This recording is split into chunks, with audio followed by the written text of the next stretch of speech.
What if the strangest object in our skies wasn't a comet, wasn't an asteroid, and wasn't anything nature could have ever produced? What if it was something else entirely? Something that was never supposed to be here, quietly passing through our solar system while most of us went about our lives without even noticing? On July 1st, 2025, astronomers spotted something they named 3IATLAS, and from the very beginning, it broke every rule in the book. It didn't look or behave like any comet we've ever seen before. Instead of glowing behind it, as comets do when the sun's heat pushes their gas and dust into a long trailing tail, this thing glowed ahead of itself as if light itself was being manipulated in ways we don't understand. The chances of that happening naturally? Practically zero.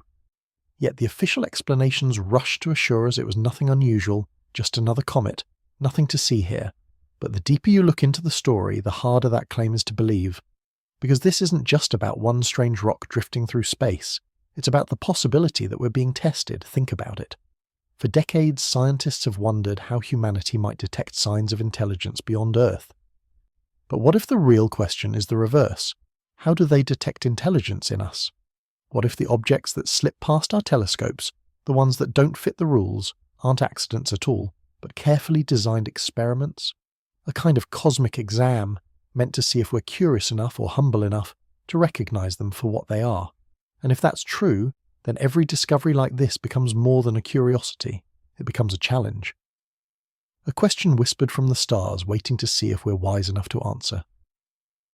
On the morning of July the 1st, 2025, astronomers scanning the skies thought they were looking at something ordinary, the kind of faint smudge of light that telescopes capture every single night. These smudges usually turn out to be comets or asteroids, cosmic leftovers drifting across the vastness of space. Interesting, but not exactly shocking.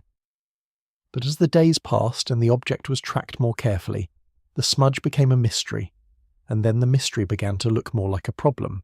They named it 3IATLAS, a name that sounded harmless enough, but the reality behind that label was anything but harmless. From the start, the data refused to line up with anything we thought we knew about comets. Instead of trailing its light and dust in the familiar way, 3IATLAS seemed to shine from the wrong direction. Its glow wasn't streaming behind it, like a cape in the solar wind. Instead, it appeared to radiate forward, as though the object itself was projecting light into the path ahead of it. Imagine driving a car down a dark road, but instead of headlights mounted on the front, the glow comes from the very surface of the car, spilling outward in a way that doesn't make sense with ordinary physics. That's the kind of confusion astronomers were facing. At first, the natural instinct was to come up with a comfortable explanation. Maybe the dust was being blown in a strange direction because of a solar wind quirk. Maybe the angle of observation was fooling us, an illusion created by distance and perspective. But when the data kept piling up, those explanations collapsed. There was no sign of the usual gases comets release when they heat up near the sun. No water vapor, no carbon dioxide. Nothing. A comet without gas emissions is like a fire without smoke, a candle without a flame. The very process that defines a comet, ice vaporizing under heat, leaving behind a shining trail, simply wasn't happening. And yet, somehow, 3IATLAS was glowing anyway. The deeper the measurements went, the stranger it became. The orbit of the object wasn't just unusual, it was uncanny. It was moving on a retrograde path, the opposite of the planets, tilted in a way that seemed too neat, too precise, as though someone had plotted its course with a ruler across the solar system. And when astronomers calculated its future trajectory, the coincidences started stacking up. It would swing close to Mars, brushing past the planet in a near-perfect alignment. After that, it would pass Venus, then Jupiter, each encounter looking more and more like a deliberate tour of the inner solar system. When you line up the planets like stepping stones, the chance of a random comet hitting those notes one after the other is almost zero. And yet here it was, moving with a grace that nature rarely produces. If you were a casual observer, you might shrug and say it's just a space rock. But to those watching closely, the object began to look like a message written in orbital mechanics, a pattern so precise it felt designed. Scientists ran the numbers, calculating probabilities, and the results were almost laughable in their improbability. It was like flipping a coin 1,000 times and having it land heads every single time. To call it luck would be dishonest. To call it coincidence would be blind. And still, official statements continue to repeat the safe refrain.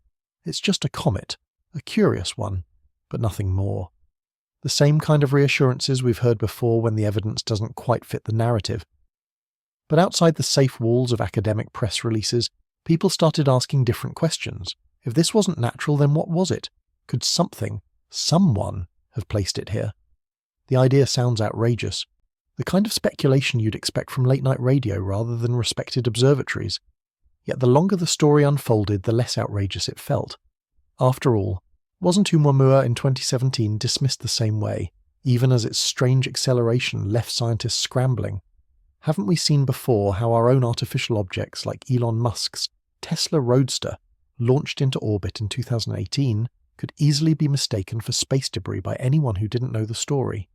If we can accidentally put things into space that trick our own eyes, why couldn't something smarter than us do the same thing on purpose? The arrival of 3IATLAS felt like the universe holding up a mirror. If you saw a ball roll across the floor of your living room, you wouldn't assume gravity did it by chance. You'd wonder who kicked it, who pushed it, what hand was behind the motion.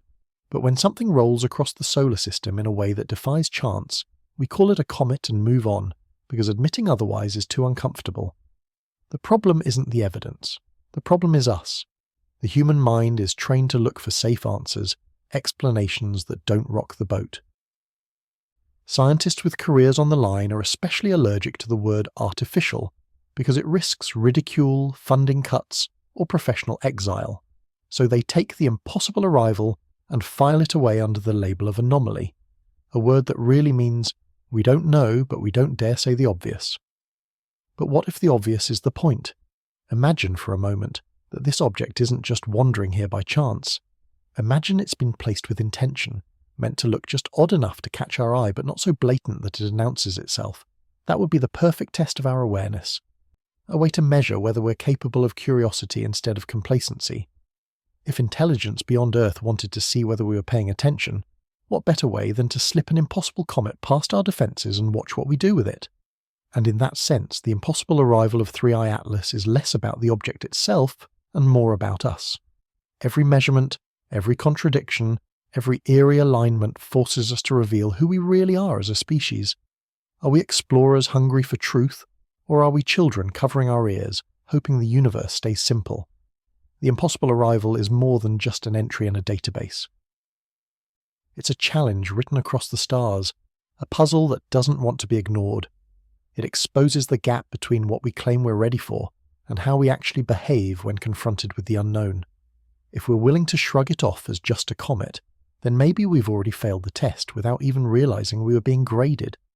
And that's the unsettling part, because if this really is an exam, then the graders are watching, and silence might be the worst answer we could give.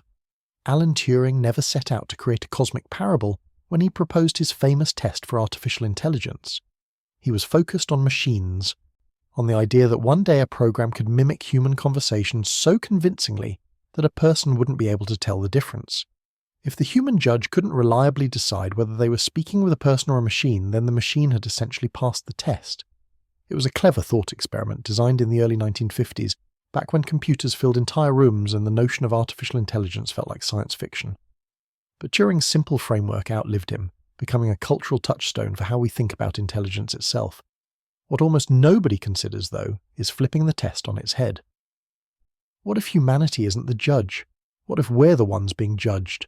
Not by machines, but by civilizations far older and more advanced than ours, civilizations that might be scattered throughout the galaxy, watching quietly to see if we're capable of recognizing intelligence when it's staring us in the face. If the Turing test measures whether a human can detect a machine's mind, then a cosmic Turing test would measure whether a species like ours can detect a mind hidden behind what looks like a comet. Think about the elegance of such an exam. No grand displays of power, no alien ships hovering over cities, no blinding messages carved across the moon. Instead, something subtle, something deniable, something that could be brushed aside as natural if you weren't curious enough to look closer. A rock, an object, a comet that doesn't behave the way it should. The perfect setup. If we dismiss it, if we say nothing unusual here, then the verdict is delivered without them needing to lift a finger. Humanity isn't ready. But if we pause, if we look, if we dare to say, this doesn't fit, maybe something else is going on, then we've proven a kind of intellectual maturity. It's not about the object itself, it's about our reaction to it. This reframing changes everything about the way we should look at discoveries like Oumuamua in 2017 and now 3IATLAS in 2025. Instead of asking, what is this thing? We should be asking, what does our response to it reveal about us? Oumuamua glided through our solar system on a path that screamed anomaly. Its shape was unlike anything we'd ever seen, its acceleration unexplained, its surface properties baffling. For a moment, there was a spark of courage from scientists like Dr. Avi Loeb, who suggested out loud that maybe, just maybe, it wasn't natural. But that courage was met with ridicule, mockery, and an overwhelming push to bury the question under safe-sounding jargon. An interstellar comet, they said, as if slapping a label on the mystery was enough to erase it. It was easier to laugh at the idea of aliens than to wrestle with the discomfort of possibility. If that was a test, then the graders watching us probably didn't give us high marks. The same dynamic is unfolding again with 3IATLAS, but this time the stakes feel higher. The anomalies aren't subtle, they're glaring. A forward-facing glow, an absence of vapour, a precision orbit brushing against planets like check marks on a list. The probability of it all happening by chance is so small it might as well be zero, yet the official line is the same.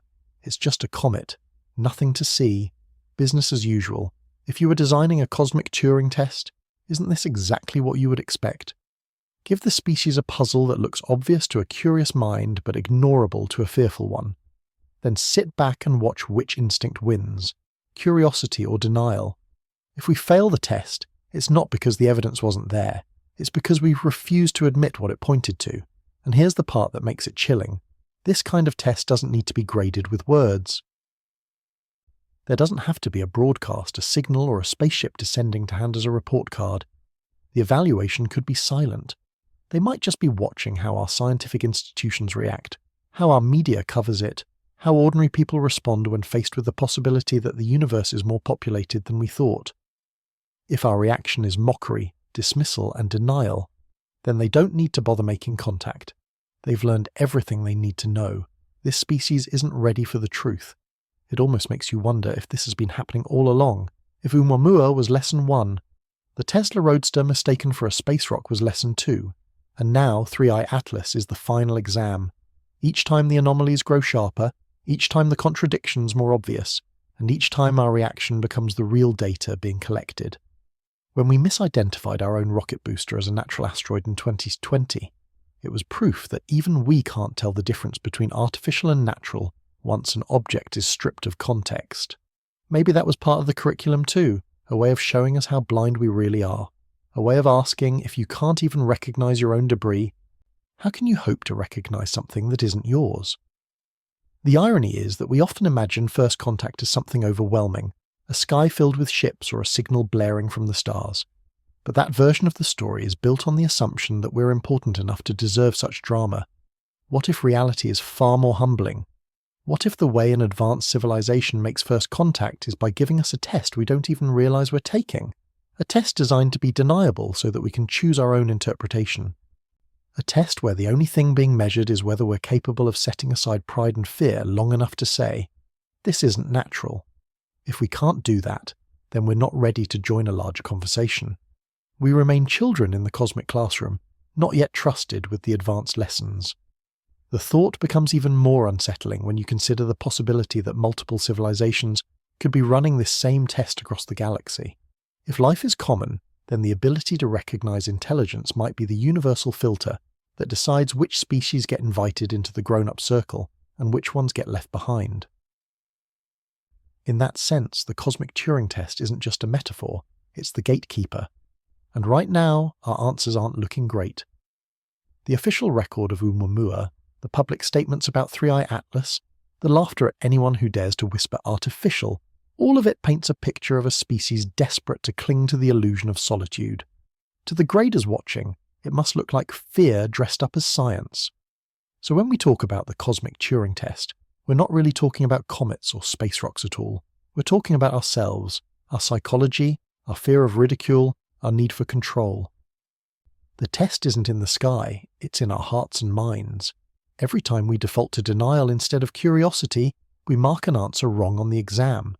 Every time we ridicule the question rather than explore it, we demonstrate that we don't yet deserve the next level of the conversation, and maybe that's why these objects keep coming. Maybe it's not about gathering data for them, but about giving us chance after chance to finally get it right. The cosmic Turing test isn't waiting for us in the future, it's happening right now, and 3IATLAS is the latest question on the exam. The unsettling truth is that we already know the evidence doesn't add up. The only real question left is whether we're brave enough to say it out loud. And if we're not, then maybe the graders already have their answer. When you look back through history, you start to notice a pattern. Every time humanity has been confronted with something that doesn't fit the story we've already told ourselves, the first instinct is almost never curiosity. It's denial, it's ridicule, it's shutting the door before the uncomfortable truth can enter the room. And this reflex isn't new. It has followed us for centuries, from the earliest days of science all the way into the present. The story of 3IATLAS feels like the latest chapter in that long tradition, a tradition where the evidence sits in plain sight but the response is laughter, dismissal and delay. If we've failed before, what makes us think we won't fail again now? Take the story of meteorites. Today we take them for granted. Rocks fall from the sky. They land in fields. We pick them up and put them in museums. Simple, obvious. But not so long ago, the smartest people alive considered that idea absurd. The great French Academy of Sciences declared in the 18th century that stones could not possibly fall from the heavens. Why? Because it didn't fit the framework of knowledge at the time. Rocks belonged on Earth, not in the sky. Witnesses were dismissed as liars, peasants, or fools. For decades, meteorites were treated as embarrassing superstitions until one particularly massive fall in L'Aigle, France, scattered thousands of stones across the countryside in 1803.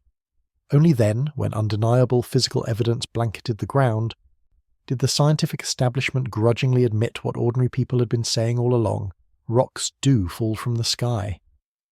For years the truth had been obvious, but the guardians of knowledge had refused to see it.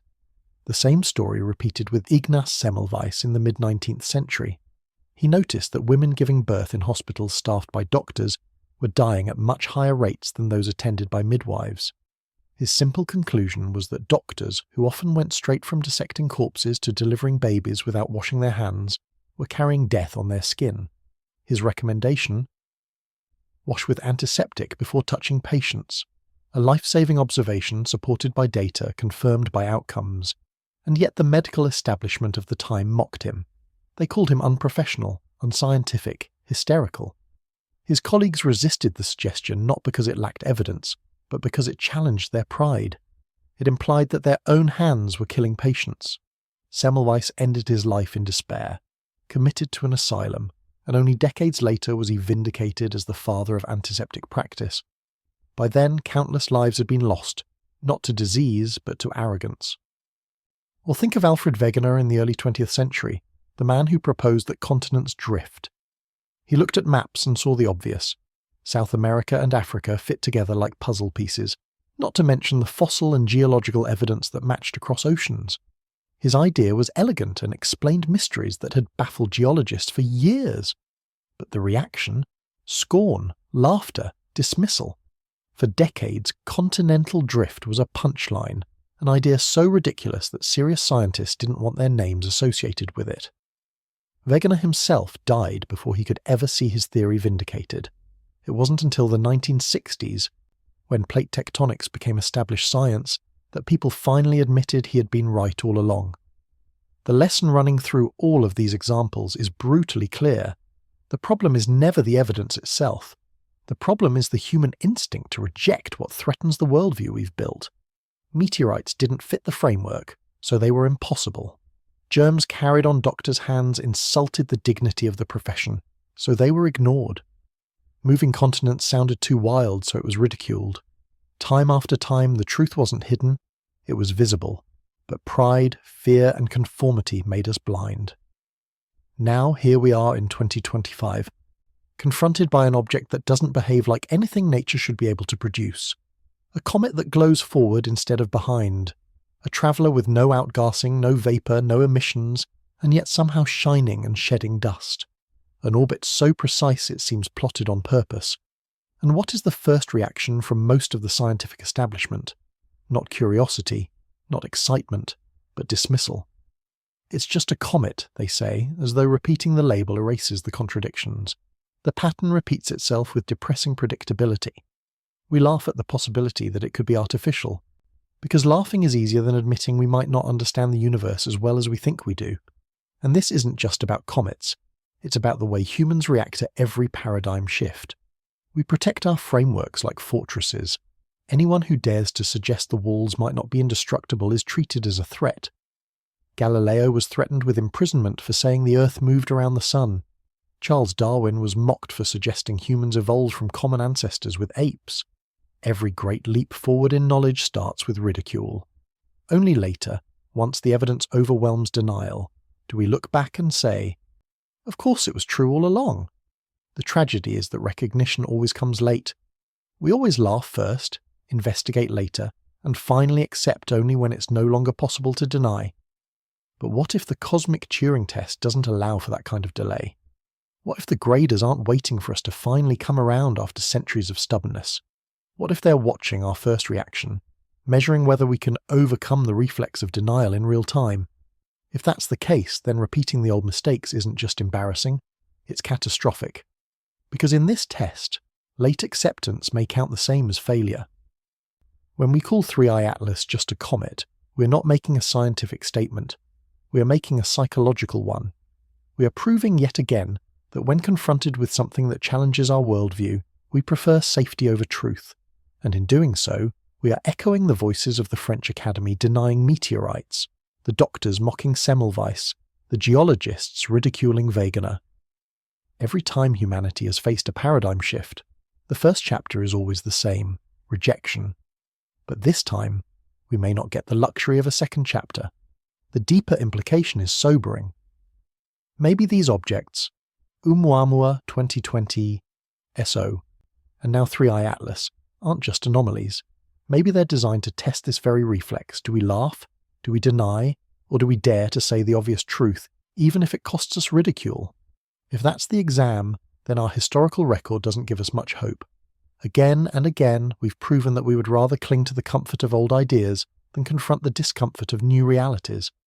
And if that's what the graders see, then they don't need to wait for centuries of data. They already have their answer. History teaches us that we are stubborn learners, slow to accept what challenges us. But history also teaches us something else. Eventually we do change. Eventually meteorites are admitted, germs are acknowledged, continents are allowed to drift. The only question is whether eventually is good enough. In a cosmic test where the graders may already be tallying our responses, hesitation could mean failure. The lessons of history aren't just stories of triumph, they're warnings. And if we don't heed them, then the impossible comet in our skies may become more than just an anomaly. It may become the proof that humanity, once again, refused to recognize the truth until it was too late. In October of 2017, astronomers at the Haleakala Observatory in Hawaii spotted something moving across the night sky that immediately set off alarm bells. At first glance, it seemed like another asteroid, one of countless fragments of rock that weave through our solar system. But as the days passed and more telescopes tracked its path, the picture that emerged was unlike anything humanity had ever seen before. This wasn't just another space rock. This was Oumuamua, a name that means scout or messenger in Hawaiian. And the more scientists looked at it, the stranger it became. It was the first interstellar object ever observed passing through our solar system. And with it came a wave of questions we weren't prepared to answer. From the start, its shape was a problem. Oumuamua didn't resemble the round, potato-like asteroids we're used to, or the fluffy, snowball-like comets that leave behind bright tails of gas and dust. Instead, the data suggested something far more extreme. Some calculations described it as a cigar-shaped object, 10 times longer than it was wide, spinning like a baton. Others argued it was more like a pancake, broad and flat, tumbling end over end. Either way, its proportions were unlike anything we'd ever catalogued in space. Nature doesn't usually produce objects with such extreme geometries, and yet there it was, streaking across our skies, daring us to explain it. Then came the acceleration. Oumuamua was moving too fast for gravity alone to account for its trajectory. After slingshotting past the Sun, instead of slowing down in a way that matched the expected curve, it sped up slightly, as though something invisible were pushing it along. Normally, comets accelerate because gases trapped inside them vaporize when heated by the Sun, creating jets that act like tiny thrusters. But when telescopes searched for the telltale signs, streams of water vapor, plumes of carbon dioxide, a glowing tail, nothing was there. No outgassing, no jets, no trail. It was accelerating without propulsion, like a car gaining speed on a flat road with no engine running. To this day, the physics of that motion hasn't been explained in a way that satisfies the contradictions. The strangeness didn't end there. Oumuamua reflected sunlight in unusual ways, as if its surface was shiny, metallic, or highly polished. Some scientists speculated that it might be thin, like a sheet, perhaps only a few millimeters thick but stretched over hundreds of meters, almost like a solar sail. That idea triggered wild but fascinating speculation. What if Oumuamua wasn't a natural rock at all? What if it was technology, sent intentionally or accidentally, drifting across the galaxy until it found its way into our solar system? For the first time in modern astronomy, serious voices began to suggest that maybe, just maybe, we had encountered something artificial. One of the loudest of those voices was Dr. Avi Loeb, the head of Harvard's astronomy department at the time. Loeb looked at the data and concluded that dismissing the artificial possibility was unscientific. If you hear hoofbeats, you don't automatically assume zebras. But when you've ruled out horses, ignoring zebras becomes stubbornness. He wrote papers, gave interviews, and eventually published a book arguing that Oumuamua could plausibly be a probe or a relic from another civilization. He didn't claim certainty, only that the evidence was strong enough to keep the question open. But instead of sparking curiosity, his arguments unleashed a wave of ridicule. His colleagues rolled their eyes, journalists painted him as eccentric, and the conversation was quickly corralled back into safe explanations. Perhaps Oumuamua was a fragment of hydrogen ice, they said, slowly evaporating in ways that left no detectable vapor. Perhaps it was a nitrogen iceberg, chipped off a frozen exoplanet. The problem with these theories was that they were stretched, unlikely, and in some cases physically implausible. But they had one advantage over Loeb's idea. They didn't involve aliens, and that, more than anything else, made them comforting. But comfort is not the same as truth. When you strip away the layers of speculation and focus on the facts, Oumuamua remains unexplained, an object with impossible proportions, an object accelerating without outgassing, an object reflecting light in unnatural ways. An object arriving from interstellar space on a trajectory we'd never seen before. If it was a rock like none other. If it was a comet that broke every rule. And if it was something else, something artificial, then it was the first messenger from beyond Earth to enter our recorded history. The tragedy of Oumuamua is not just the mystery of what it was, but the way humanity responded. We had a chance to look harder, to study it with the kind of urgency it deserved. But within weeks of its discovery, it was already fading from view, slipping away from our telescopes as it raced out of the solar system. By the time the debate really caught fire, it was already gone beyond our reach, and instead of uniting around the question, our institutions did what they always do. They mocked, dismissed, and minimized.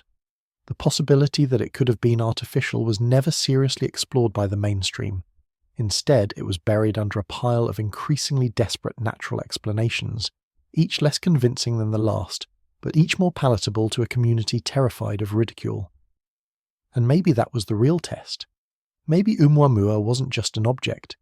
Maybe it was a mirror, held up to show us what we are. On paper, we're a species that claims to crave discovery, to value evidence, to hunger for truth. But in practice, we're a species that fears embarrassment more than ignorance. We would rather cling to a shaky natural explanation than entertain the possibility of intelligence beyond Earth.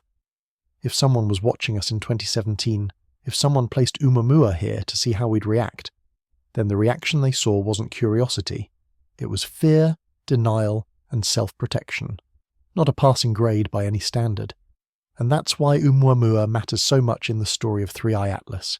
It set the precedent. It was the first time we were handed an anomaly too large to ignore, and we failed the challenge. We treated the messenger like a prankster, laughed off its contradictions, and let it slip through our fingers without demanding better answers. It was a missed opportunity, a test we didn't even realise we were taking. But maybe that was the point. Maybe the graders wanted to see how we'd handle the first question before they handed us the next. And now, in 2025, the next question has arrived, glowing in the skies with a forward-facing light and an orbit too precise to dismiss. If Oumuamua was the first messenger, then 3IATLAS is the follow-up exam, and this time the evidence is harder to laugh away. But the memory of Oumuamua still lingers, and with it a lesson we should not ignore. Our instinct to ridicule, our refusal to confront the uncomfortable, our desperation to protect the boundaries of the known, these are not just quirks of human psychology. They are obstacles, barriers between us and the truth. If we don't learn from the way we mishandled Oumuamua, then we are doomed to repeat the same mistake with every anomaly that follows. And the graders, if they are watching, won't need to see the details. They will only see the pattern. They will see a species that had a chance to recognize a messenger and instead chose to laugh at it. In the end, Oumuamua may never be explained. It is gone, lost to the darkness between stars, a mystery forever beyond our reach. But maybe that was always its purpose, not to give us answers, but to test our willingness to ask the right questions. And by that measure, Oumuamua did exactly what its name suggests. It scouted. It delivered a message. The message wasn't written in words or signals, but in silence. The message was this: the universe may be more complicated than you think, and your reaction to that complexity reveals more about you than you realize. If we ignored the first messenger, then the only question left is whether we're ready to face the second one, and if not, then perhaps there will never be a third. Sometimes the strangest stories aren't the ones where the unknown fools us. They're the ones where we fool ourselves. Because the truth is, we don't have to imagine what it would look like if an artificial object masqueraded as a natural one. We've already done it more than once, and the results should make us far less confident about the way we label things drifting through the dark. If Oumuamua left scientists divided over whether something could be artificial, then these cases show us just how easy it is for us to mistake our own junk, our own creations, for natural celestial visitors. And that realization adds a haunting layer to the debate over 3IATLAS, because it proves how thin the line is between comet and artifact. Take February 2018. SpaceX had just launched its Falcon Heavy rocket, and Elon Musk, never one to shy away from spectacle, decided to send his personal Tesla Roadster into orbit as the dummy payload. It was a stunt designed to capture attention, a kind of cosmic marketing campaign, complete with a mannequin in a spacesuit strapped to the driver's seat, drifting through space with David Bowie's Life on Mars queued up on the sound system. The images of that red car floating against the backdrop of Earth became instantly iconic, but once the launch was complete and the upper stage had burned out, the Tesla was on its own. It was now just another object orbiting the sun, and before long some astronomers, tracking an unfamiliar speck of light, thought they had spotted a new asteroid. For a moment, the Tesla itself, an unmistakably artificial object, was catalogued as a natural one. Only later, when trajectories were compared, did they realize their mistake. It's funny in hindsight, but it should also unsettle us. If we can confuse a sports car with an asteroid, even briefly, then what else might we be mislabeling? After all, the Tesla wasn't the only time this happened. In September 2020, astronomers at the Pan-STARRS Observatory in Hawaii detected another object with an unusual orbit. It wasn't behaving like a normal asteroid, but it wasn't obviously a comet either. It had a faint glow, a strange path, and an eccentricity that suggested something out of the ordinary. For weeks, the astronomical community debated what it was, with some suggesting it might even be another interstellar visitor. They gave it the temporary name 2020 SO and kept watching. But as the data rolled in, the truth became clear. It wasn't an asteroid at all. It was a rocket booster from 1966, a piece of space junk from NASA's Surveyor program that had been wandering through the solar system for decades. Once again, an artificial object had slipped under the radar, wearing the mask of the natural until the disguise finally fell apart. These aren't isolated stories, they're warnings. They tell us that the line between natural and artificial is blurrier than we'd like to admit. and that our own track record for distinguishing the two is riddled with errors. We take comfort in labels, in neat categories that separate comets from asteroids, asteroids from spacecraft, spacecraft from junk. But the universe doesn't respect those categories, and sometimes our own blindness ensures that we don't either. Every time we misidentify one of our own creations, we prove that our methods aren't foolproof, and that opens the door to a troubling possibility. What if something out there isn't ours? What if something we've labelled as just a comet is wearing the same disguise as the Tesla or 2020? But without the paper trail to give it away? And here's where it gets even more uncomfortable. When scientists realised 2020 SO was a rocket booster, the reaction wasn't horror, it was relief. Relief because the weirdness had an explanation that didn't threaten the status quo. Relief because the anomaly was resolved within the safe boundaries of human activity. It's easier to say, oh, it's just an old rocket, than to consider the possibility that it was something alien. We laugh at ourselves for the mistake. We chalk it up as a funny footnote in the annals of astronomy, and we move on. But that same reflex, the relief of a safe explanation, is exactly what drives us to dismiss the anomalies we can't explain so easily. We don't like questions without answers, so we settle for answers that don't quite fit just so the question can go away. This is why 3IATLAS feels so different, so threatening. With the Tesla and 2020 SO, we had a safety net. We could eventually trace the orbits back to their origins, connect the dots, and realise they were ours. But with 3IATLAS, there's no such safety net. Its trajectory doesn't lead back to a launch pad in Florida or a test program from the 1960s. It leads back into the vastness of space, a place where we can't reach, where we can't assign a human origin. That's when the comfort evaporates. That's when the explanations start to sound stretched and desperate. And that's when the laughter becomes nervous. Because if this thing isn't ours, then whose is it? Looking back at these stories, the irony is almost painful. We proved, with our own mistakes, that artificial objects can and do masquerade as natural ones. We proved that telescopes, data, and expert analysis can all be fooled, even by things we ourselves put into space. And yet, when confronted with something like Oumuamua or 3IATLAS, we scoff at the suggestion of artificiality as though it were impossible. That contradiction exposes the real truth. It's not that we can't believe an object could be artificial, it's that we don't want to. Believing it means admitting we're not alone. Believing it means admitting we're being watched, tested, maybe even judged. And that is far scarier than the idea of another comet. When you strip away the humour and the relief, the Tesla and 2020 SO weren't just funny mistakes. They were dress rehearsals. They showed us how easily our senses can be fooled, how fragile our confidence is, how thin the veil between natural and artificial really is. They should have humbled us. They should have made us more open to the possibility that not everything we see is what we think it is.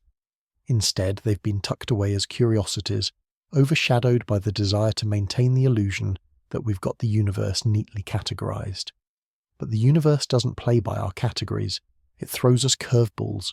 It hides the extraordinary inside the ordinary, daring us to notice. And if 3IATLAS is what it appears to be, a puzzle too perfect to be random, then maybe the earlier mistakes weren't just accidents. Maybe they were lessons. Maybe the graders behind the cosmic Turing test wanted to show us that we could be fooled by our own junk before asking us whether we could recognize something that wasn't ours. Maybe the Tesla and 2020 SO were the warm-up questions, and 3IATLAS is the exam. If that's the case, then the real question is whether we've learned anything at all. The uncomfortable truth is that so far, the evidence suggests we haven't. We laugh at the suggestion of artificiality. We cling to explanations that don't add up. We prefer comfort to curiosity, and every time we do, we prove to the graders, if they exist, that we're not ready. We've already fooled ourselves. The only question left is whether we'll keep doing it, even when the anomaly in front of us refuses to fit the box we're trying to stuff it into. The deeper astronomers looked at 3IATLAS, the more the case against it being a simple comet grew. What began as a faint smudge in the sky quickly unravelled into a list of contradictions so glaring that even calling them anomalies feels like an understatement. It was as though the object was deliberately designed to break every rule of cometary behaviour, one after another, stacking the evidence until denial became the only tool left for those unwilling to face the obvious. The further the data came in, the clearer it became. 3IATLAS was not playing by the universe's normal rules. Start with the glow. Every comet we've ever studied glows in the same way. As it approaches the sun, its icy body begins to vaporize, releasing gas and dust that stream behind it in a glowing tail. The direction of that tail is not random. It always points away from the sun because it's pushed by the solar wind.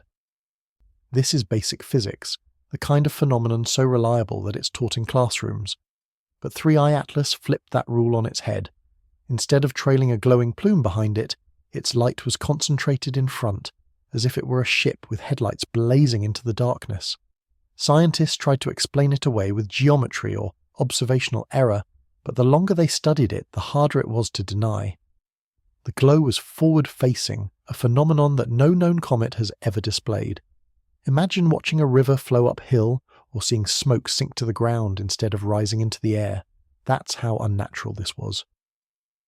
Then came the missing gas. A comet without gas emissions is like a fire without heat. It simply shouldn't exist. Every test pointed to the same result. No water vapour, no carbon dioxide, no organic molecules venting into space. Nothing. 3IATLAS was shedding dust, yes, but without the gas to propel it, that shouldn't have been possible. It was as if the dust were being released on command, like particles shaken loose not by melting ice but by some hidden mechanism. To observers, this was one of the most troubling signs of all. If the object was natural, it would need to obey natural processes.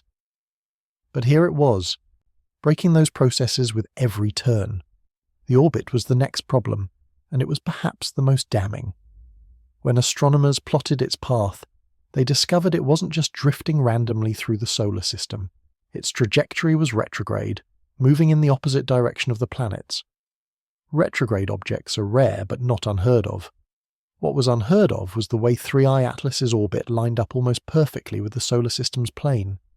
Natural interlopers tend to come at odd angles, cutting through space like random intruders. This one, though, moved as though it had been inserted with precision. Its orbit sitting neatly where it didn't belong, like a puzzle piece forced into place. The statistical likelihood of this happening by chance was astronomically low. It wasn't just unusual, it was suspicious, and the planetary flybys only deepened the suspicion. As its path was tracked, astronomers realized 3IATLAS would swing past Mars, then Venus, then Jupiter, in a sequence that looked almost orchestrated. Each encounter was positioned with uncanny timing, as though the object were checking off planets on a list. Nature does not plan planetary tours. Random comets do not arrange their orbits to brush against worlds in succession. And yet here was 3IATLAS, executing a maneuver that would make sense only if it were intentional. If you were trying to design a probe to observe the inner solar system, this is exactly the path you would give it. The coincidence was so sharp it began to feel less like coincidence and more like choreography. The more these details stacked up, the more impossible it became to dismiss them. One anomaly can be written off. Two can be waved away as bad luck or strange physics. But when every single property of an object defies expectations, when every rule of cometary behavior is violated in a way that always points toward deliberation, then the argument collapses. At that point, insisting it is natural becomes an act of faith rather than science. The glow, the missing gas, the orbit, the flybys, all of it added up to something that looked far less like an icy rock and far more like a piece of technology. But of course, the word technology is radioactive in academic circles. To admit that possibility is to risk ridicule, to risk funding, to risk a career. So instead of grappling with the evidence, many scientists doubled down on strained natural explanations. Some suggested it was a fragment of a broken comet with unusual reflectivity. Others argued that it might be composed of exotic materials like solid hydrogen or nitrogen ice, substances that could theoretically behave strangely under solar heating. But every one of these theories came with glaring problems. A hydrogen iceberg would have evaporated long before reaching our solar system. A nitrogen chunk would need an origin we couldn't identify. The explanations piled up, but none of them fit all the data. They were patchwork excuses stitched together not because they worked, but because the alternative was too frightening to consider. Meanwhile, outside the narrow confines of academic journals, a different conversation was taking place. Ordinary people, journalists, independent researchers, All of them began asking the question the professionals wouldn't. What if it's not natural at all? What if the anomalies aren't flaws in our models, but signals of something we've never seen before? In this view, the stack of contradictions wasn't a burden, it was evidence.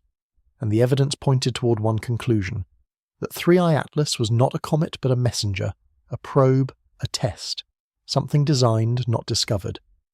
This stacking of evidence created a split.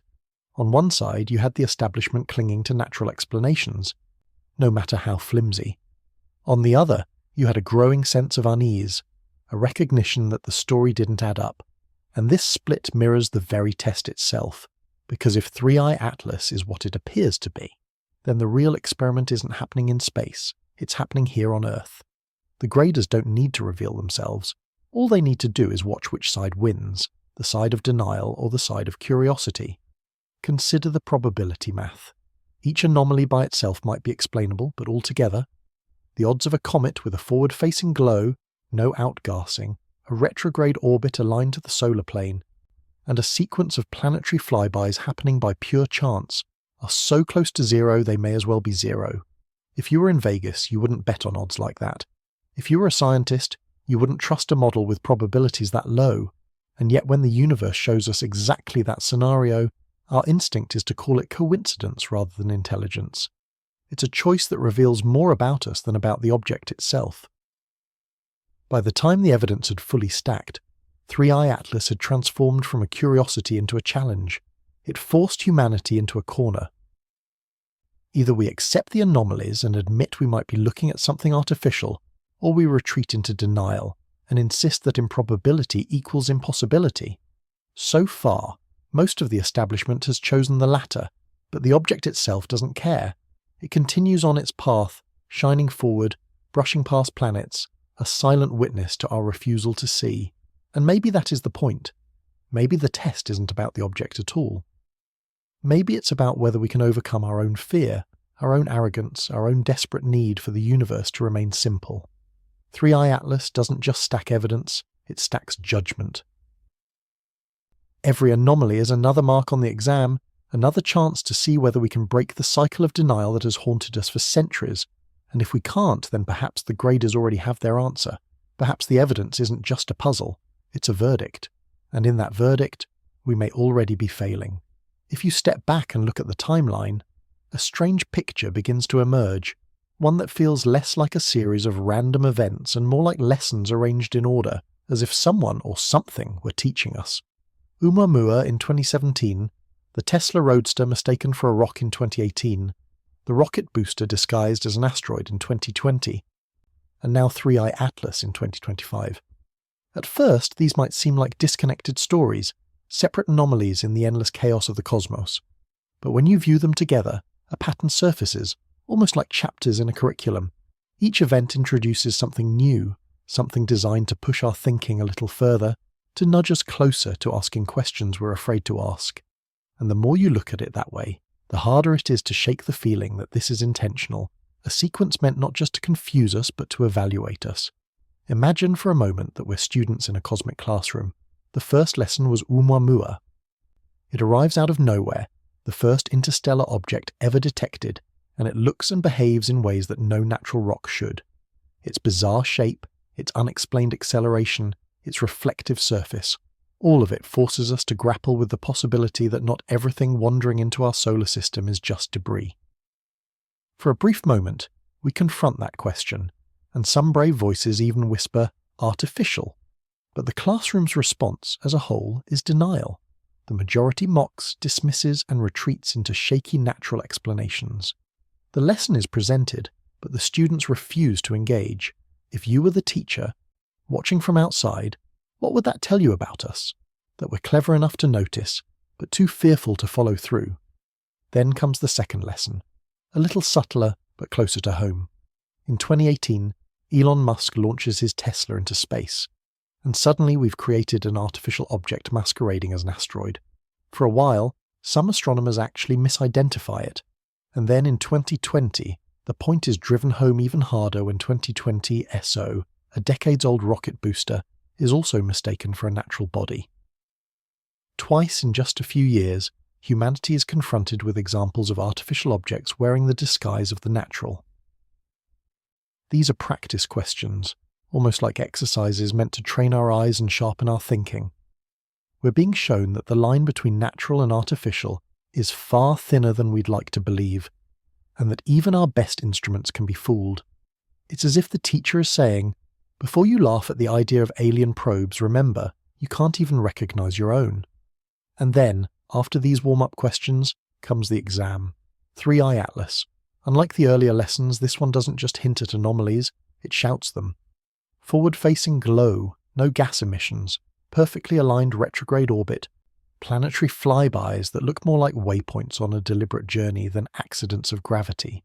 It's not just strange, it's impossible to square with everything we know about comets. It takes every trick we learned in the earlier chapters and magnifies them, daring us to deny it. If Oumuamua was a nudge, and the rocket misidentifications were reminders, then 3IATLAS is the final test, the moment where we either admit what's in front of us or prove once and for all that we're not ready. This is the alien curriculum hypothesis, the idea that what we're experiencing isn't random noise but a structured series of lessons designed to probe our intelligence and curiosity. It's not about whether we can solve the puzzle of these objects, it's about whether we're even willing to admit that a puzzle exists. Because that willingness, that curiosity, is the foundation of all higher thought. If we refuse to engage, if we deny the anomalies or bury them under bad explanations, then we fail not because the evidence wasn't there, but because we lack the courage to face it.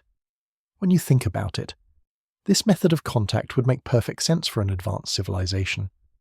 Why risk the chaos of showing up openly, of disrupting our world with undeniable proof, if you can test us quietly instead? Why reveal yourself to a species that isn't ready to handle the truth? By sending, or perhaps allowing, these anomalies to enter our skies, they can watch how we react from a distance. Do we ridicule the evidence? Do we cling to old explanations no matter how much they contradict the data? Or do we take the leap and admit that something extraordinary might be happening? Our answers tell them everything they need to know about where we stand. And the frightening part is that so far our answers have been depressingly predictable. With Oumuamua, we dismissed. With the Tesla and 2020, we laughed at ourselves and moved on. With 3IATLAS, the majority of experts are again doubling down on increasingly desperate natural theories, rather than daring to say the word artificial. If this really is a curriculum, then the report card isn't looking good. We've proven we're clever, yes, we can measure, calculate, analyse. But cleverness is not the same as wisdom. Wisdom requires humility, the ability to admit when the evidence points to something beyond our current models. And humility is exactly what we're failing to show. What's striking about this hypothesis is how it reframes the narrative. Instead of asking, what is 3IATLAS? The real question becomes, what is 3IATLAS meant to teach us? Maybe the glow, the missing gases, the orbital path aren't clues to be solved in isolation, but prompts in a broader lesson. Maybe the point isn't the object itself, but our reaction to it. Do we treat it with curiosity, or do we dismiss it out of fear? Do we recognize the pattern across years of anomalies, or do we compartmentalize each event until the meaning is lost? This perspective turns the story into something bigger, something that connects our current moment to a larger, almost educational framework. And there's another unsettling layer. If this really is a curriculum, then there may be more lessons ahead. Oumuamua was the first chapter. 3IATLAS feels like the exam. But what comes after an exam? Feedback, grading, consequences. If we're being watched, then our reaction to this moment may determine whether we're considered ready for the next stage. Maybe that means direct contact. Maybe it means being left alone, written off as a species not worth engaging. Either way, the stakes are higher than we realize, because every laugh, every dismissal, every shaky explanation is being tallied, not just by us, but possibly by minds far beyond ours. The alien curriculum hypothesis doesn't demand that you believe in aliens. It doesn't require faith in spacecraft or probes or secret civilizations. All it requires is that you notice the pattern, that you admit the sequence of events looks less like randomness and more like design. That awareness alone is enough to change how we think about our place in the universe. Because whether or not 3IATLAS was built by someone else, The fact that we're even entertaining that possibility means we've reached a new stage in our own growth. The tragedy would be if we shut the door on that possibility out of fear, because then we wouldn't just fail the test, we'd fail ourselves. In the end, the alien curriculum hypothesis is both thrilling and terrifying. Thrilling because it suggests we're not alone and that the universe is trying to teach us something. Terrifying because it forces us to confront the possibility that we're blowing our chance to prove we're ready. If the sequence of lessons is real, then the graders don't need to make contact to deliver their verdict. They already have it, written not in the skies but in our reactions. And so far the answers we've given suggest that humanity, despite all its intelligence, may still be failing the simplest question of all. Are you willing to see what's right in front of you? The unsettling thing about 3IATLAS is that the object itself might not be the real story. The real story is what our reaction to it could mean, not just for us, but for how others, if there are others, perceive us. Think of it this way. If this is a test, then the grade doesn't depend on the comet. It depends on us. The question is not what is 3IATLAS, but what does humanity do when faced with something it can't explain? That's where the stakes become terrifying, because every instinct we've shown so far points toward failure. If we dismiss it, if we bury it under flimsy natural explanations, if we laugh at those who suggest the obvious, then we're not just missing the truth, we're sending a message. We're saying, loud and clear, that we are not ready to recognize intelligence beyond ourselves. And in a universe that may be watching, that message carries consequences. Recognition is more than just a scientific act. It's a declaration of who we are as a species. To acknowledge something extraordinary requires courage, humility, and the ability to put truth above comfort. Denying it, on the other hand, reveals fear, arrogance, and immaturity. Imagine a civilization advanced enough to send probes or test us with anomalies like Oumuamua or 3IATLAS. Do you really think they're looking at our equations, our telescope images, our charts? No. They're looking at how we behave in the face of mystery. They're watching whether we shrink back into denial or step forward with curiosity. To them, that reaction tells them everything they need to know about us. And what happens if we fail? That's where the stakes become almost unbearable to consider. If this really is a kind of cosmic test, then failing it doesn't necessarily mean punishment. It doesn't have to mean destruction or invasion or anything dramatic. It could be much simpler than that. It could mean indifference. It could mean we are judged unready, unworthy of deeper engagement. We could be passed over, ignored, left alone in the dark like children who didn't do their homework. And the cruel irony is that we might not even realize it happened. The test could end, the graders could move on, and we would still be here, patting ourselves on the back for dismissing the anomaly as just a comet. We'd never know that we failed, because we'd never admit we were taking the test in the first place. But imagine the other side of that equation. Imagine if, just once, humanity collectively recognized the evidence for what it is. Imagine if the reaction wasn't laughter but awe, not dismissal but curiosity.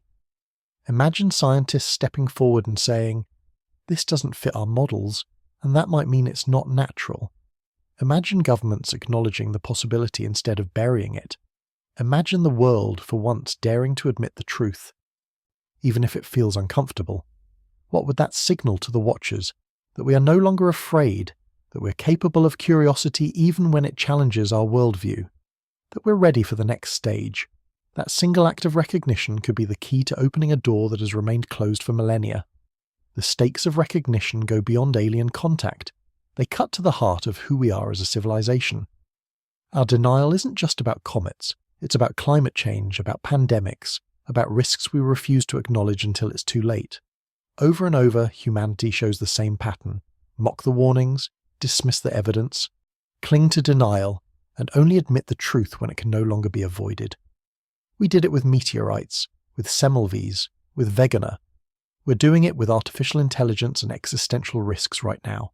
And now, with 3IATLAS hanging in the sky, we're doing it again. Recognition isn't just about passing a cosmic test. It's about proving to ourselves that we can finally break the cycle of denial before it destroys us. And here's the darkest possibility of all. Maybe that's exactly why the test exists. Maybe civilizations across the galaxy destroy themselves, not because they're attacked from outside, but because they can't recognize the dangers and opportunities in front of them. Maybe the ability to recognize intelligence, to see the truth without flinching, is the filter that determines which civilizations survive long enough to join the greater community. If that's the case, then 3IATLAS isn't just a comet, it's a mirror. It's showing us who we are, and right now, what it's showing isn't flattering. Consider what happens if we succeed. If we recognize the anomaly and admit it might be artificial, we prove that we're capable of humility. We prove that we're willing to put truth above ego, evidence above ridicule. That recognition could mark the moment when humanity graduates from being an isolated species to being part of something larger. But if we fail, if we cling to denial, then we prove that we're still children, still too fragile to handle the truth, still too immature to join the cosmic conversation. And the graders won't need to punish us, because the punishment is built in.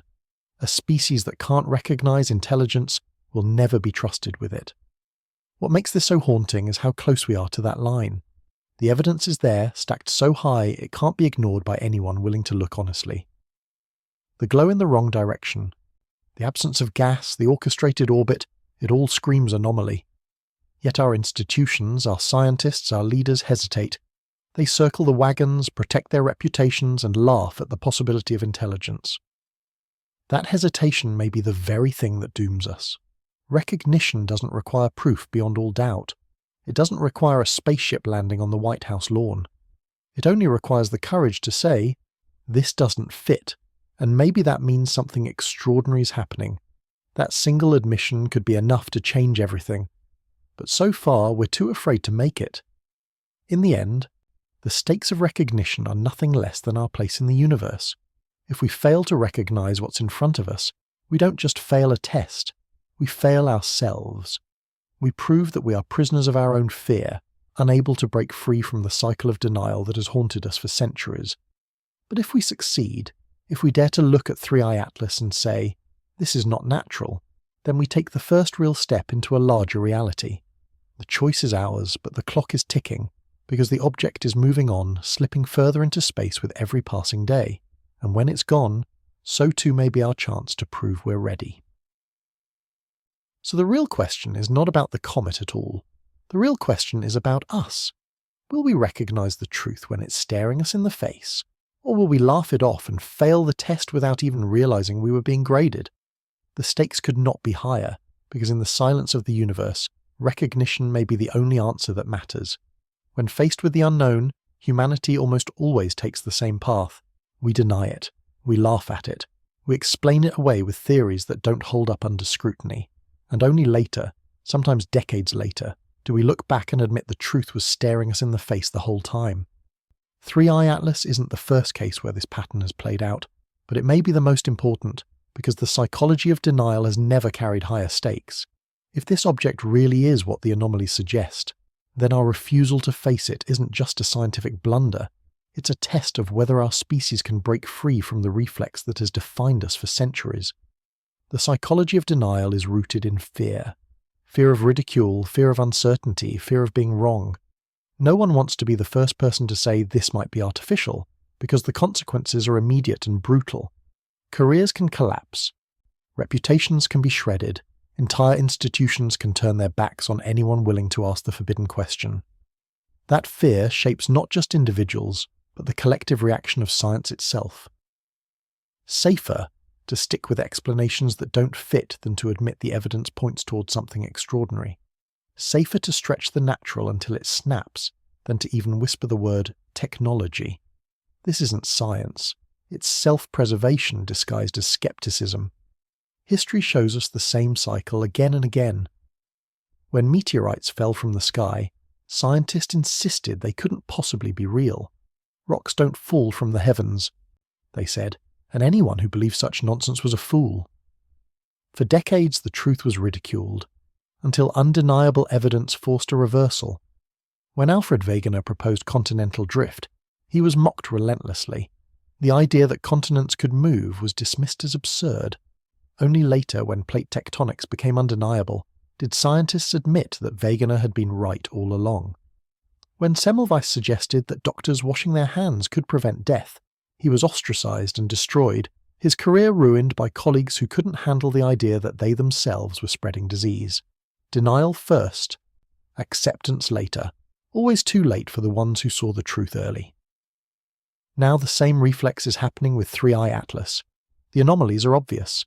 A glow in the wrong direction, no outgassing, impossible orbit, suspicious planetary flybys.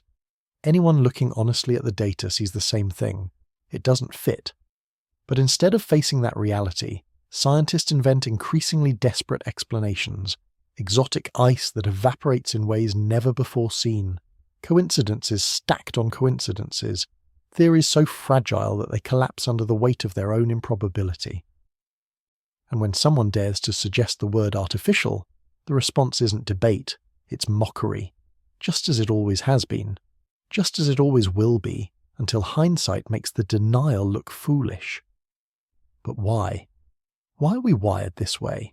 The answer lies deeper than science. It's about identity. To accept that 3IATLAS might be artificial is to accept that we are not alone, that we are being watched, tested, maybe even judged. That realization doesn't just change astronomy, it changes everything. It changes religion, politics, philosophy, our sense of place in the universe. It strips away the illusion of control that makes us feel safe. Denial is easier. Denial preserves the illusion.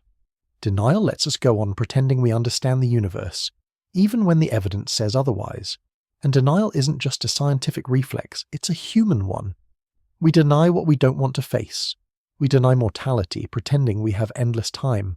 We deny risks to the planet, pretending the climate isn't changing until the floods arrive.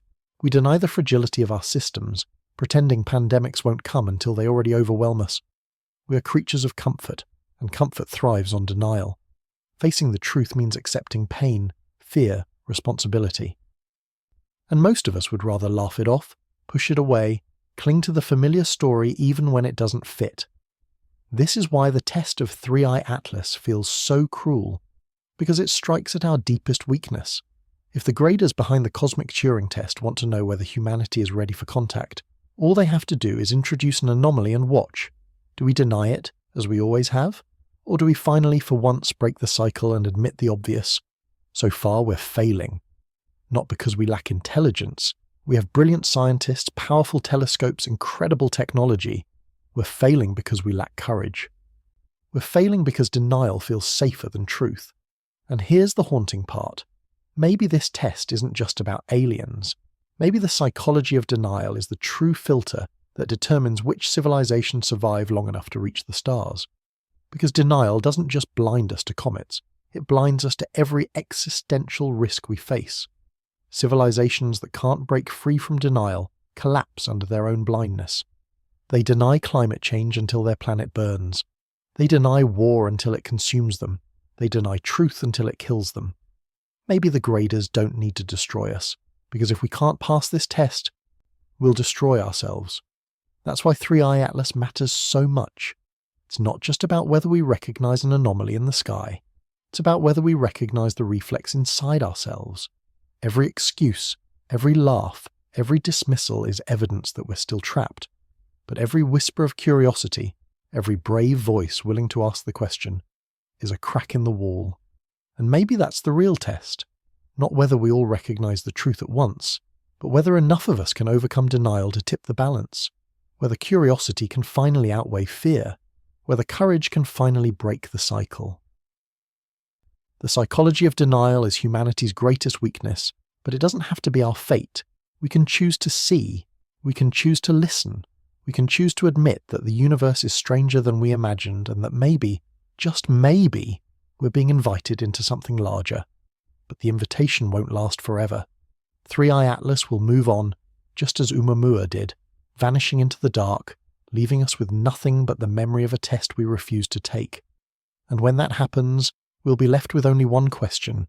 Did we fail because we weren't ready, or did we fail because we chose denial over truth? The answer, like the object itself, may define us for centuries. The Turing test was originally designed to measure something deceptively simple. Could a machine imitate a human so convincingly that we couldn't tell the difference? If the answer was yes, then intelligence had been achieved, at least in practice. But when you zoom out and look at the sky, the idea takes on a far more unsettling form. What if the universe itself is giving us a version of that test? What if anomalies like Oumuamua, 2020 SO, and 3IATLAS are not random rocks or coincidences, but questions written across the heavens, asking us to prove whether we can tell the difference between natural and artificial? That's the cosmic Turing test, and we may already be failing it. Think about what the test is really asking. It's not, can you build rockets? Or can you measure spectra? It's simpler than that. It's asking, do you know what intelligence looks like when you see it? Can you tell the difference between randomness and intention? Can you look at a glow facing the wrong direction, an orbit too precise, a dust trail with no gas, and recognize that something about it doesn't add up? That's the challenge. The universe doesn't hand us a spaceship with blinking lights and antennas. It hands us puzzles, subtle enough to be explained away but blatant enough to reward those who are honest about what they see. It asks us not to prove our technical skill, but our humility, our ability to recognize that intelligence might not look like us. And the cosmic Turing test isn't just about passing or failing, it's about trust. If you were an advanced civilization watching from afar, would you make open contact with a species that can't even recognize the signs of technology when they're right in front of them? Would you trust them not to panic, not to lash out, not to bury the truth under fear and arrogance? Probably not. You'd test them first. You'd introduce anomalies into their skies, just ambiguous enough to divide opinion, and you'd watch. If they laugh, deny, and cling to bad explanations, then you've got your answer. They're not ready. If they pause, wonder, and admit the possibility of intelligence, then maybe, just maybe, they've passed the first stage. The test doesn't need to be graded with a score. The reaction itself is the grade. So far, what grade are we earning? The evidence doesn't look good. With Oumuamua, the anomalies were obvious, but the majority of scientists bent over backwards to explain them away with theories that fell apart under scrutiny. The idea of artificial origin was dismissed as fringe, even when it fit the data better than the exotic natural explanations. With 2020 SO, the lesson was even clearer. We confused one of our own rocket boosters for a comet, only to backtrack once the orbit gave it away. That should have humbled us, shown us how easily natural and artificial can blur. Instead, it was treated as a curiosity, a funny mistake, then forgotten. And now, with 3IATLAS, the anomalies stack so high they form a tower. Yet once again, the reflex is denial. Once again, the majority chooses comfort over courage. If the graders are watching, they must be wondering whether we'll ever be able to break the cycle. What makes the cosmic Turing test so cruel is that it doesn't care about excuses. It doesn't matter if scientists fear ridicule, or if institutions fear losing funding, or if humanity as a whole fears losing control of its worldview. The only thing that matters is the answer. Did we recognize intelligence when it was presented to us, or did we deny it? Just as the original Turing test doesn't grade the excuses a human might give for failing to recognize a machine, the cosmic version doesn't care about our reasons for clinging to denial, it only cares about the outcome, and right now the outcome suggests a failing grade. But there's still a chance, because the test isn't over. 3IATLAS is still in our skies, still offering us the chance to respond differently. The graders may not be looking for unanimous agreement, but for a critical mass of recognition, for enough voices to rise above the laughter and say, this doesn't fit, and that means we need to ask harder questions. Passing the test might not require everyone to see, but enough of us to admit the possibility. It might be less about consensus and more about courage. After all, intelligence is not just about calculation, it's about insight. The ability to see patterns where others see noise, to recognize intention where others see chance. That is the essence of the test. The cosmic Turing test also forces us to confront another uncomfortable truth. We're not the only ones being tested. The way humanity reacts today will ripple into the future. Future generations will look back at this moment and judge us. They'll ask, when the evidence was in front of them, did they see it, or did they hide from it? Just as we look back at the scientists who denied meteorites or mocked continental drift, future historians may look back at us and shake their heads. Denial feels safe in the moment, but in the long run, it always becomes embarrassment. And if the graders are real, then embarrassment might not be the worst outcome. Irrelevance could be. There's another layer that makes the test even more profound. It's not just about recognizing aliens, it's about recognizing ourselves. If we can't admit the truth about what's happening in our skies, how can we hope to admit the truth about the dangers we create on Earth? If we fail this test, it won't just be because we denied alien technology. It will be because we denied climate change, pandemics, existential risks, all the signs of collapse that we laugh at until they overwhelm us. The cosmic Turing test might not just measure whether we're ready for contact, it might measure whether we're ready to survive ourselves. So what happens if we pass? That's the tantalizing question. If enough of us recognize 3IATLAS for what it might be, then perhaps the graders will see that we are capable of humility, that we can face the unknown without fear. Passing might not mean instant contact or spaceships descending from the sky. It might simply mean the curriculum continues, that the next anomaly will come, bigger and clearer than the last, leading us step by step toward the truth. Perhaps passing means being invited further into the lesson plan, closer to a revelation we can handle only if we've proven ourselves worthy. And if we fail, then the curriculum might end. The graders might move on, leaving us to our denial, knowing we aren't ready. The objects will keep coming, but we'll see them only as comets, asteroids, curiosities. We'll laugh, we'll dismiss, we'll cling to comfort until the day we destroy ourselves. The test will have given us every chance, and we will have failed every one. In the end, the cosmic Turing test is brutally simple. It doesn't ask us to build, to fight, to conquer. It asks us to recognize, to look at the evidence without flinching and admit that intelligence may not look like us, but it leaves traces all the same. It asks us whether we can see what's right in front of us. That is the only question, and everything else, our pride, our fear, our excuses, are distractions. If we can answer yes, then maybe we earn our place in the wider universe. If we answer no, then maybe we remain alone, not because the universe is silent, but because we refuse to listen. Silence has always been the greatest weapon of the universe. It's not the explosions of stars or the roaring collapse of galaxies that unsettle us most. It's the vast, suffocating quiet that stretches between the lights. That silence is a mirror reflecting our deepest fears, that we are alone, that no one is listening, that our questions echo forever without an answer. For centuries we've told ourselves that silence means absence, that no one is out there. But what if silence itself is a verdict? What if the absence of a reply isn't emptiness at all, but the result of judgment, a test we've already failed? 3IATLAS forces us to confront this possibility, that the silence of the universe is not ignorance but rejection. Think about it. If you were an advanced civilization, watching us flail against our own fears, what reason would you have to break the silence? You wouldn't want to waste time on a species that mocks the evidence in front of them. You wouldn't risk exposing yourself to beings who can't handle the truth without collapsing into denial. Silence becomes the safest response, the most damning response. It doesn't threaten us, doesn't interfere, doesn't warn. It simply lets us reveal ourselves, and in revealing ourselves, we give the graders all the information they need. Every laugh, every dismissal, every desperate natural explanation we cling to is an answer in itself. And if those answers are inadequate, then the silence is the grade. That's the chilling part about 3IATLAS. It doesn't need to announce itself. It doesn't need to flash lights or send messages. It simply exists, a riddle drifting through the sky, waiting to see whether we can solve it.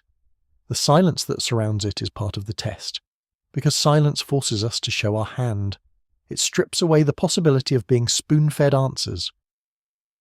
It demands that we stand on our own and confront what we see without confirmation. Do we recognize the anomalies and admit their implications? Or do we laugh them away and bury them in papers that will be forgotten in a decade? That choice is the test, and silence ensures that the responsibility lies with us alone. The verdict of silence has played out before. When Oumuamua came and went, it left nothing behind but questions. It didn't beam messages to Earth, didn't change direction dramatically in a way that could silence skeptics, didn't reveal anything openly. It let us argue, deny, and miss the chance to admit the obvious. And when it left in silence. That was the verdict, not a failure written in words, but a failure written in the absence of them. We weren't ready, we weren't willing, we weren't capable of humility. And so, the only answer we received was silence. Now, with 3IATLAS, the test is louder, the anomalies sharper, the evidence stacked higher, yet the silence remains. No voice from the sky explains what we're seeing, no clear revelation spares us the burden of choice. Instead, the silence watches, cold and unyielding, waiting to see whether this time will be any different. And if we respond the same way, if we deny, laugh, and move on, then the silence deepens. It becomes not just the absence of sound, but the echo of rejection. It says, "You had your chance, and you failed again." What makes silence so devastating is that it doesn't give us closure. A shouted no could be debated, a hostile act could be resisted, even an undeniable revelation could be processed. But silence lingers. Silence gnaws at us. Silence makes us wonder if we've been ignored or judged unworthy. And maybe that's exactly why it's used as the verdict. Because silence is the most powerful teacher. It forces us to look inward, to realize that the failure was not out there but in here, in us. The graders don't need to punish us with noise. The weight of our own unanswered questions is punishment enough. And yet silence doesn't have to mean doom. Silence can also be an invitation. It can mean, you haven't passed yet, but the test isn't over. It can mean, we're giving you time, space, another chance. Maybe the silence around 3IATLAS isn't rejection but patience. A kind of cosmic waiting game to see how long it takes for us to break free of denial. Perhaps the graders aren't expecting perfection, only progress. Perhaps they don't need us all to see, but enough of us. A critical mass of recognition that shows we're finally capable of confronting the unknown with honesty. In that case, silence isn't a verdict yet. It's the space before the verdict, the pause before the grade is delivered. And that pause may be the most valuable opportunity humanity has ever been given. But here's the danger. The pause won't last forever. 3IATLAS is moving. It will pass through our skies, brush past the planets, and eventually disappear into the dark, just like Oumuamua before it. And once it's gone, so too may be our chance. If silence is the only communication we receive, then silence will also be the final record of our response. The graders won't need to send a message saying you failed. They'll simply move on, knowing that when faced with the test, humanity denied it yet again. The silence after that will feel different, not empty, but final.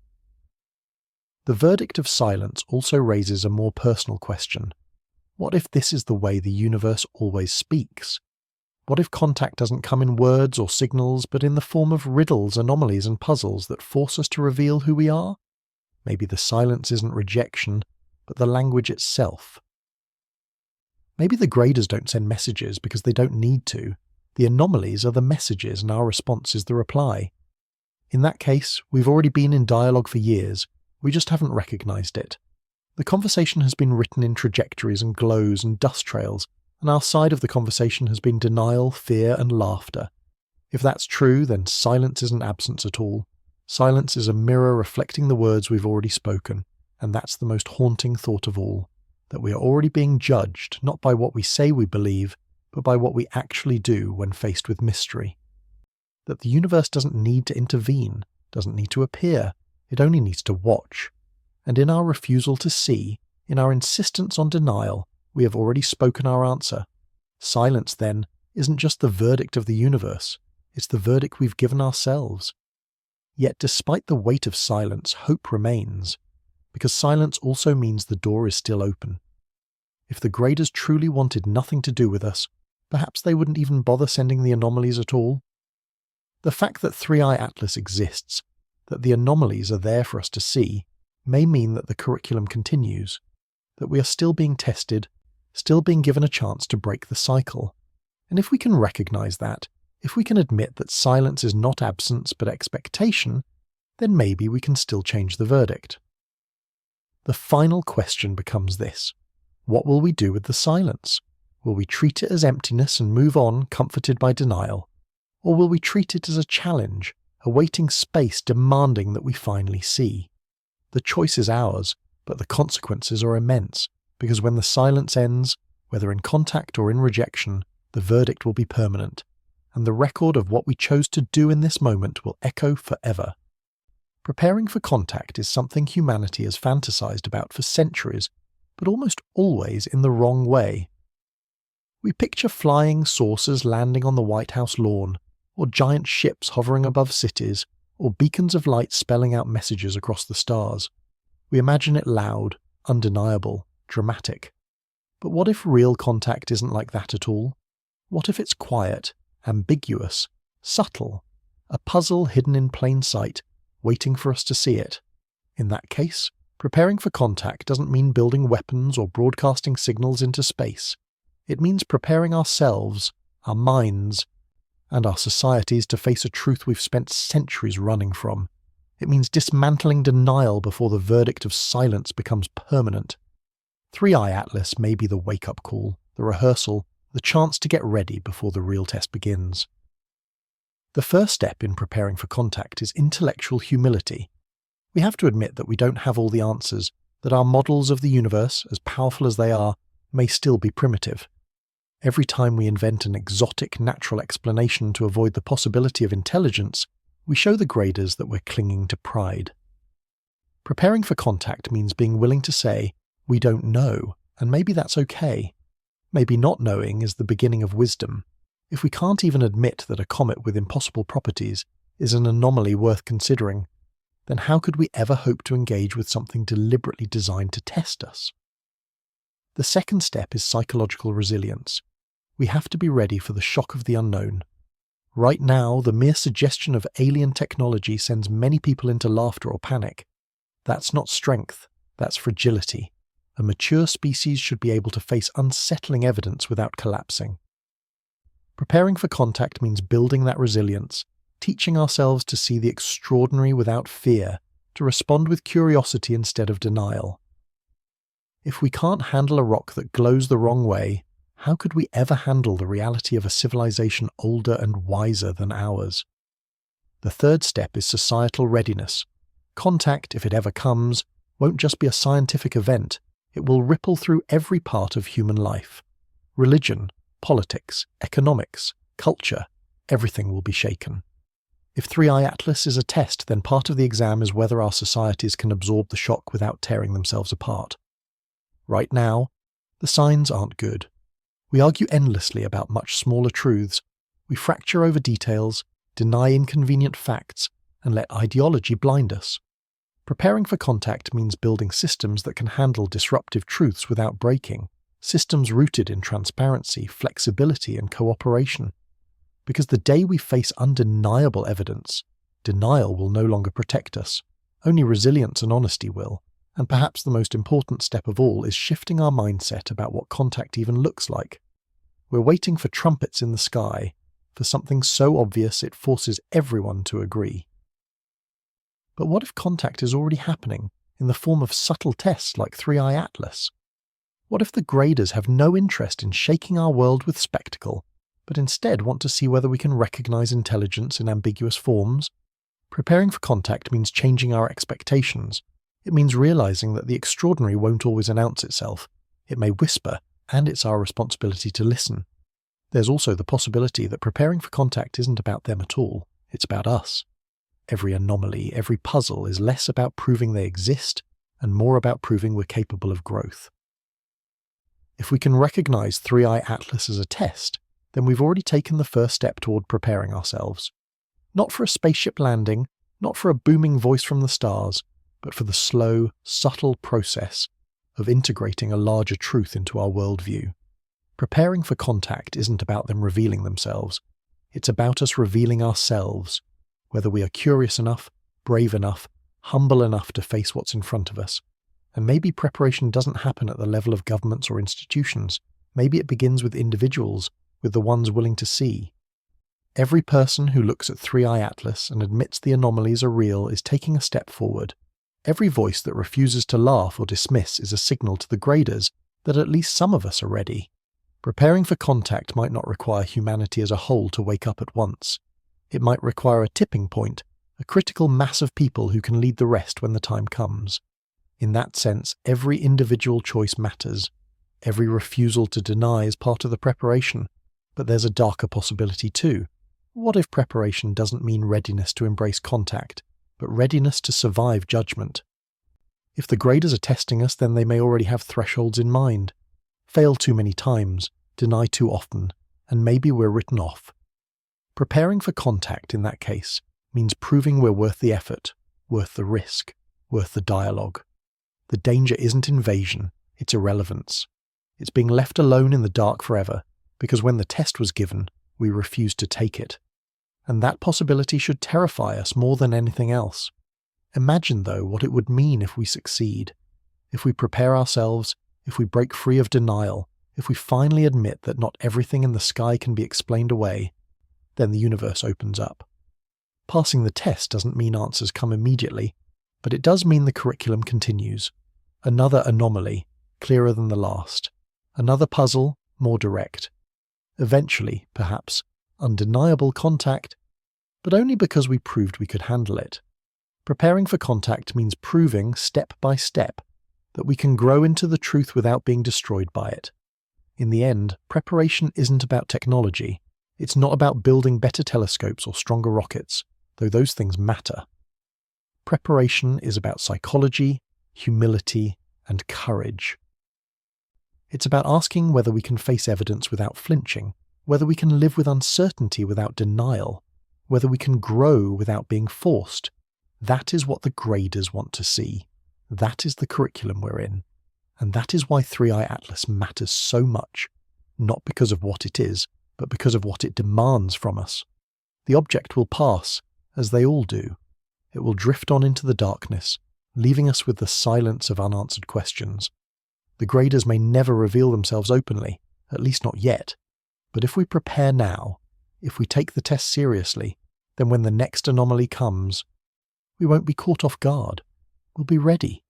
Not for certainty, not for spectacle, but for the quiet recognition that the universe has been speaking to us all along. The only question is whether we are willing to listen. In the end, 3IATLAS is less about the object itself and more about the mirror it holds up to us. We can measure its brightness, chart its orbit, and track its dust, but none of those numbers will answer the real question. The real question is whether we are capable of seeing beyond the surface, of recognizing intention where others see coincidence, of admitting that the universe might be testing us in ways we don't yet understand. For all our intelligence, all our telescopes, all our equations, we keep circling the same reflex: denial. And that denial may be the one thing that determines whether we are invited further into the cosmic conversation or left alone in the silence of our own excuses. The conclusion is hauntingly simple. We are being asked, perhaps for the first time in history, to prove not our power, not our brilliance, but our humility. The graders don't need us to build starships or solve interstellar travel. They need us to show that we can face evidence without flinching, that we can admit we don't know without retreating into mockery, that we can recognize intelligence when it doesn't look like ours. The test is subtle, but its stakes are enormous. If we pass, the curriculum continues. If we fail, we may never even know the door was closed because it will close in silence. Think of what this moment says about us. We are clever enough to see the anomalies, but too fearful to admit what they mean. We are bold enough to send machines to Mars, but too timid to say aloud that something in our skies might not be natural. We crave proof, but reject it when it doesn't come packaged the way we expect. And yet, despite all of that, there is still hope. Because every person who looks at 3IATLAS and feels that flicker of doubt, that spark of curiosity, that whisper of possibility is part of the preparation. Every voice that refuses to dismiss, every mind willing to ask, what if, is proof that the test hasn't been wasted. Maybe we don't all need to see. Maybe it only takes enough of us, a critical mass of recognition, to shift the verdict from failure to progress. The final question isn't about comets or probes. It isn't about aliens or anomalies. The final question is about us. Who are we when confronted with mystery? Do we laugh and turn away, or do we look closer? Do we cling to the safety of denial, or do we step into the terrifying openness of possibility? The answer we give will define not just how others see us, but how we see ourselves.